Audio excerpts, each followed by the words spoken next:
तो हम लोग 10वीं गणित में प्रश्नावली 3.3 में है, दो चर वाले रैखिक समीकरण इस पाठ का नाम है।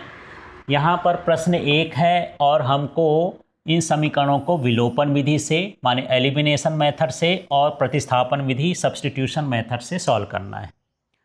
तो पहले हम विलोपन विधि देख रहे हैं। तो यहाँ पर जो ये पहला समीकरण है ये हम चौथे प्रश्न में है, पहले के चौथे वाले में, ठीक है। तो ये लिखा है x + 2 + 2y/3 = -1। अब सबसे पहले तो जब सवाल बटे में आ जाता है तो आधी धड़कन वहीं बढ़ जाती है। तो धड़कन नहीं बढ़ाना है, जो बटे का है पहले उनका गुणा कर लो और फिर कितना आएगा 2 × 6। अब 6 का गुणा सबके साथ कर देना है। मतलब यहाँ पर मैं लिखूँगा 6 × x/2 + 6 × 2y/3 बराबर ये 6 × -1। इस तरह से 6 का गुणा सब में करना है। आप यहाँ 100 भी कर सकते हो, दिमाग में भी करके लिख सकते हो, कोई ज़रूरी नहीं कि यहाँ पर आपको दिखाना है। तो ये कितना हो जाएगा 2 × 6 कितना आया 3x, 3 दूनी 6, 2 दूनी 4y और बराबर ये कितना हो जाएगा -6, ठीक है। अब यहाँ पर ये जो हमको मिल गया ये मिला हमको पहला समीकरण, ठीक है। इसके बाद देखिए दूसरा वाला जो दिया है, पढ़ो तो थोड़ा, क्या लिखा है x - y/3 = 3। किसका गुणा करोगे इसमें 3 का, बटे में 3 है ना, तो इससे 3 का करोगे तो कितना हो जाएगा 3x। यहाँ से 3 हट जाएगा तो 3 -y और ये 3 × 9। ये हमारे पास दूसरा समीकरण हो गया। अब यहाँ पर हम क्या किए हैं 3 का गुणा करने पर, ठीक है। अब देख लो ये और ये, इनको मिलाओ तो ये और ये बराबर हैं, तो अलग से कुछ करने की जरूरत नहीं, इनको सीधे क्या करो घटा दो, है ना। तो यहाँ पर लिख सकते हैं समीकरण 1 माइनस समीकरण 2 करने पर। यदि ये बराबर ना होता तब गुणा करना होता। हमको ये देखना है कि कैसे बराबर हो, कितना गुणा कर दें तो बराबर आ जाए। तो यहाँ पर लिख देंगे क्या है ये समीकरण 1, 3x + 4y बराबर -6। इसको उसी तरह से उतार देना है। ये वाला लिखेंगे तो क्या हो जाएगा ये 3x - y बराबर कितना हो जाएगा, चिन्ह बदल दें क्या, ये 3x है तो 3x का चिन्ह क्या हो जाएगा माइनस, घटा रहे हैं तो चिन्ह बदल देते हैं, -y है तो क्या हो जाएगा +y और ये +9 है तो -9। बाय चांस आपको भूल जाता है चिन्ह वहाँ नहीं बदलते हैं तो फिर नीचे लिख दीजिए, ठीक है। अब इसमें से देखो क्या क्या घट रहा है कट रहा है, तो 3 3 ये कटा, ये कितना हो जाएगा 5y बराबर कितना हो जाएगा -15। तो y बराबर हो जाएगा -15/5। तो y बराबर कितना हो जाएगा -3। ये y का मान आ गया। अब इसको किसी में भी आप रख दो, चाहे पहले समीकरण में या दूसरे समीकरण में। दूसरा समीकरण मुझे थोड़ा सा सरल दिख रहा है, छोटा छोटा, एक में संख्या कम है, दूसरे में रख दें क्या, एक बार इसको भी देख लो, है ना। तो यहाँ पर लिख देते हैं y का मान समीकरण 2 में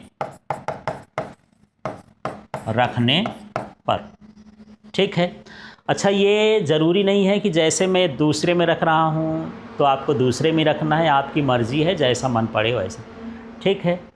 अब यहाँ y का मान रख रहे हैं तो ये हुआ 3x - y है, y का मान कितना आया है -3, तो ये -3 रख देंगे, माइनस में आए तो कोष्टक में मान रखो तो ज़्यादा सही रहेगा, बराबर कितना है ये 9। तो ये दूसरा समीकरण में पूरा उतार देना है, y की जगह पर -3 रख देना है। ये हुआ 3x और ये हो गया +3 बराबर कितना हो गया 9। तो ये हुआ 3x बराबर 9 माइनस क्या हो जाएगा 3, पक्षांतर कर दोगे, ठीक है। तो यहाँ पर मैं कर देता हूँ, ये x बराबर 9 में 3 जाएगा तो कितना हुआ 6 और बटे में कितना हो जाएगा x का 3। तो x बराबर कितना आ जाएगा ये 2। इस तरह से ये x y का मान हो गया। समझ में आ गया। तो इस तरह से सवाल था। अब इसी सवाल को किससे करना है, प्रतिस्थापन विधि से। ये समीकरण में नहीं बिगाड़ूंगा, यहाँ इतना समीकरण तक उसमें भी करना पड़ेगा, है ना। इधर से थोड़ा सा घटाने जोड़ने वाली विधि थोड़ा दूसरी हो जाएगी। तो चलिए यहाँ पर हम देखते हैं कैसे आगे करेंगे। अब विधि का नाम क्या हो गया यहाँ पर, प्रतिस्थापन विधि।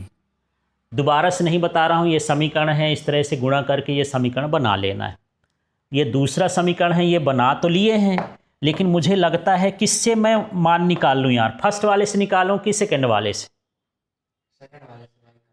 हाँ, सेकंड वाले से y का मान निकालें, इसके साथ कुछ नहीं है ना, इजी रहेगा। तो y को इधर ले जाता हूँ, इसको इधर ले जाता हूँ, तो थोड़ा सा इजी हो जाएगा। तो यहाँ से हम क्या करते हैं, ये समीकरण है ही, तो 3x, 9 को इधर ले आऊँ, -9 बराबर क्या हो जाएगा y, और ये मेरे पास कैसा हो गया, दूसरा समीकरण। अब दूसरे समीकरण से y का मान हम किस में रख देंगे, पहले में। हाँ, तो यहाँ लिख देंगे y का मान समीकरण 1 में रखने पर, ठीक है, रखें। तो ये है समीकरण 1, पढ़ते जाना। क्या लिखा है, 3x प्लस क्या लिखा है, 4। मान y का रखना है, तो y ना लिख करके ये y का मान कितना है देख लो, तो यहाँ पर लिख देंगे 3x माइनस 9। फिर आगे बढ़ते हैं, बराबर में -6 है, तो बराबर कितना हो गया, -6। तो 3x हो गया, प्लस 4 तिहाई 12x, -4 नैया 36, और -6 हो गया। ये जोड़ दोगे 12x 3x तो कितना हो जाएगा, 15x, -6 -36 उधर जाएगा तो +36। 15x बराबर, इसको हटा लोगे तो कितना आ जाएगा, 30। x बराबर क्या हो जाएगा, 30/15 बराबर कितना आ गया, 2। उसमें भी आ रहा था। अब ये जो x का मान है किस में रख देंगे, समीकरण 2 में, तो y का मान आ जाएगा। तो x का मान समीकरण 2 में रखने पर, रखें। तो देखो यहाँ क्या लिखा है, 3, फिर ये क्या लिखा है, x न लिख के x का मान क्या रख देंगे यहाँ, 2, -9 बराबर कितना हो गया, y। तो 2 तिहाई 6 -9 बराबर कितना हुआ, y।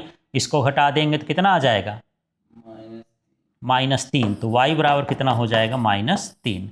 इस तरह से देखो ये मान आ गया। तो यहाँ से क्या निष्कर्ष निकलता है कि दोनों ही विधियाँ सरल हैं, सामान्य हैं। आप प्रैक्टिस किससे करते हो उस पर डिपेंड करता है। आप दिमाग लगाओ, लॉजिक लगाओ, सवाल लगाओ, जितने ज़्यादा लगाओगे उतना ज़्यादा अच्छा रहेगा।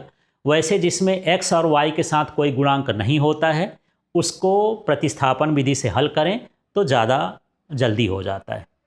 तो इसी तरह की लाइव क्लास के लिए आप LK फिजिक्स ऐप को डाउनलोड कर लें, LK फिजिक्स ऐप चैनल को सब्सक्राइब कर लें। आपको इंग्लिश का, मैथ्स का, साइंस का notes, live class, question bank, model paper सब कुछ मिलेगा और बोर्ड की 100% तैयारी हो जाएगी।